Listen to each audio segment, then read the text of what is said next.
విచిత్రమైనటువంటి పరిస్థితి ఏంటంటే, సాధారణంగా మనకి ఎవరన్నా యాక్సిడెంట్‌లో చచ్చిపోయారు.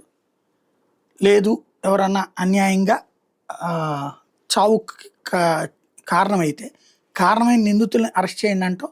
చచ్చిపోయినటువంటి వాళ్ళ పట్లన సంఘీభావం వ్యక్తం చేస్తాం. ఇప్పుడు 'we are with Gaza', 'we are with Syria' ఇట్లాగే కదా మనం చెప్పేది. అంటే బాధితుల పక్షాన్ని నిలబడతాం. విచిత్రం ఏంటంటే, తమిళనాడులో 41 మంది ప్రాణాలు తీసింది విజయ్ ర్యాలీ. విజయ్ మీద ఎఫ్ఐఆర్ లేదు. ఓ పార్టీకి సంబంధించిన నలుగురు మీద పెట్టారు. గుడ్, అదొకటి అయిపోయింది. ఆ తర్వాతన విజయ్కి సంబంధించి ఇప్పుడు విజయ్కి వ్యతిరేకం ఎవరు అక్కడ?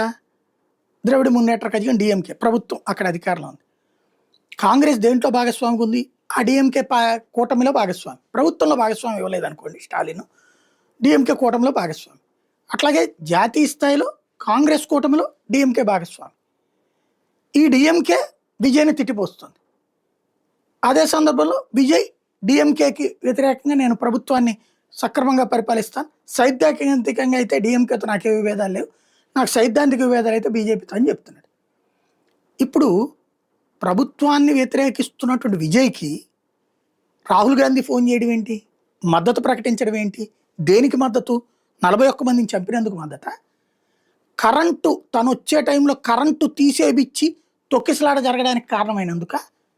లేదు గాయపడిన దాదాపు 150 మంది దాకా గాయపడ్డందుక? గాయపరిచినందుకు విజయ్కి మద్దతు ప్రకటించారా? దేనికి మద్దతు ప్రకటించినట్టు?